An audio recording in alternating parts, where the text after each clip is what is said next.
I'm Maria Guyette, Vice President of Talent Development and Inclusion Strategy. I'd like to share a few thoughts as you begin our core learning series on diversity and inclusion at the American Cancer Society. We have a unique and incomparable business case for diversity and inclusion. While other organizations discuss diversity in terms of increased customers and profit margins, the Society's customers include cancer patients and their families. Ultimately, our profits are calculated in terms of lives saved from cancer. We've never doubted the need to expand our impact in diverse and multicultural communities to achieve our mission, revenue, and talent goals. As you saw in the data reel that preceded my remarks, the changing external landscape only affirms our sense of urgency. We will not remain relevant if we do not reach every community touched by cancer. We will not be sustainable if we don't fundraise in every community touched by cancer. And we will not save 1,000 lives a day if those lives do not include every community touched by cancer. I hope to leave you today with 3 things. An unwavering belief that diversity and inclusion are essential to our mission. An openness to learning and self-reflection throughout this learning program.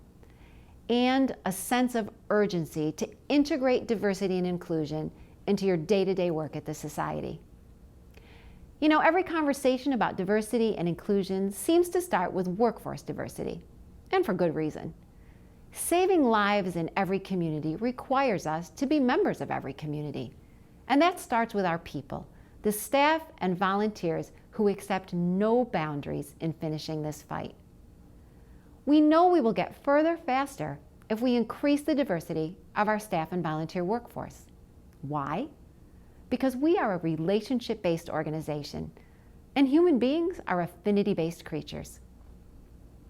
In addition to legitimate social science research that supports this conclusion, I've done my own field tests. I'm half Italian American.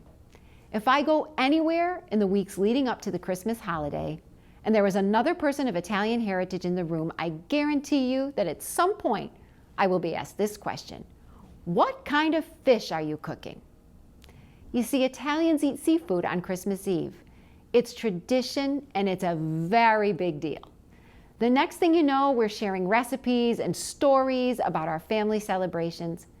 We've bonded instantly over a common history and a common heritage. And that bond opens the door for a relationship.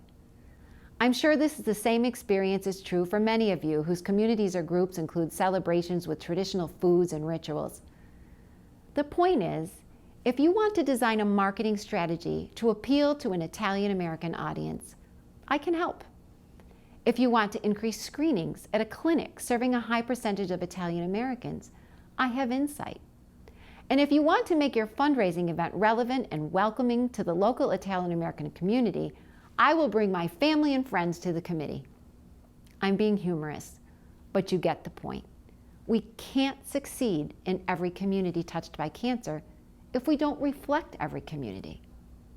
Now the caveat. If we're being honest with ourselves, we know it can be convenient to let lack of workforce diversity be an excuse for lack of outreach. After all, it's really the job of my Italian-American colleagues to help engage their community, right? Wrong. Let's try an experiment. I invite you to formulate an opinion of me right now. Go ahead. You can even say it out loud if you'd like. I'm on video, so I promise I can hear you. Got it? Great. Hold that in the back of your mind for a few minutes. In addition to being half Italian-American, my other half is Irish-American. I'm white, female, straight, over 50, Catholic, divorced, remarried, a mother, a Democrat. I lost my mother to cancer when I was 14 years old. I'm a kidney donor, and I have lived most of my life in upstate New York. If I say I fight cancer for a living, but then I only require myself to fully engage with others who are also half Italian-American, half Irish-American, white, female, straight, over 50, Catholic, divorced, remarried, mothers, Democrats, lost their mothers to cancer, are kidney donors, and have lived most of their lives in upstate New York, I have carved out a mighty tiny slice of humanity with whom to fight this disease. And that's simply not enough.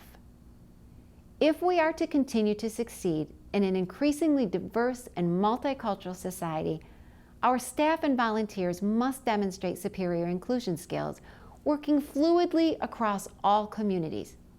That means us, you and me.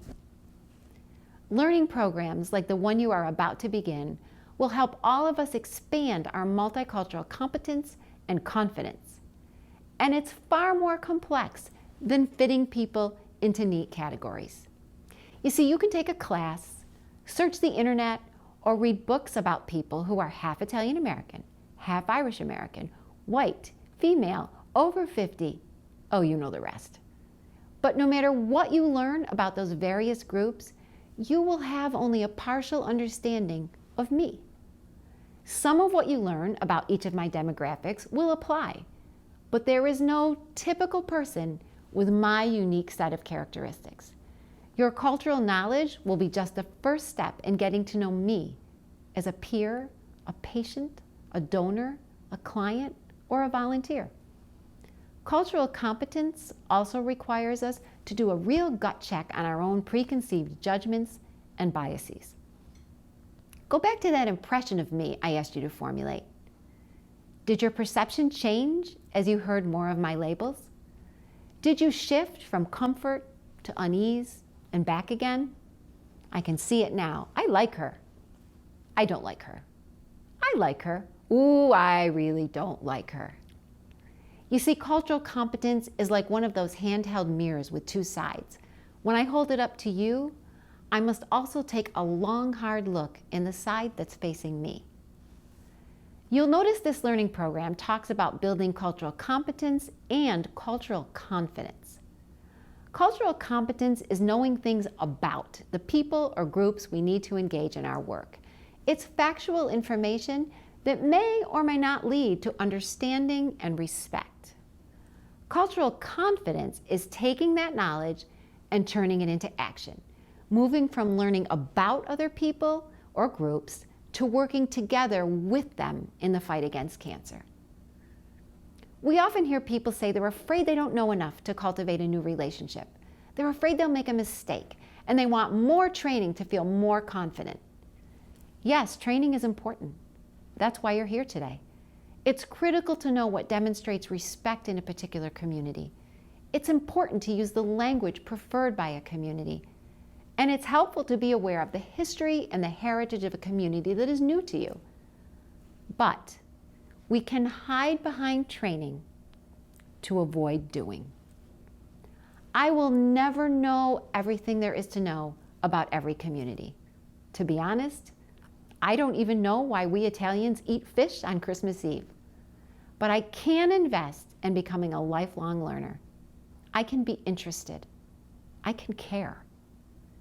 The best quote I ever heard about cultural competence and confidence is that authenticity trumps expertise. Think about that. Authenticity trumps expertise. We don't have to be perfect. We have to be sincere, and we have to be open to continuous learning and feedback. Like any other skill, confidence in multicultural relationships takes practice. We have to do the work to reap the rewards. And in our business, the rewards really are a matter of life and death for those impacted by cancer in every community. There is something everyone can learn. Inclusion goes in every direction, and we're all in this together. In closing, I have a trick question for you. What's more important to the society's overall success in diverse and multicultural communities? A staff and volunteer diverse workforce? An inclusive workplace? A multicultural marketing strategy? Mission delivery that reaches every community? Communications and collateral that resonate in every community? Fundraising events that appeal to participants and donors from all communities? You've got it. It's all of the above. Whatever our job responsibilities are, enhancing our own cultural competence and confidence is going to make us better by helping us reach more people, cultivate new partnerships, raise more dollars, and ultimately save more lives. Thank you for listening. Enjoy the training.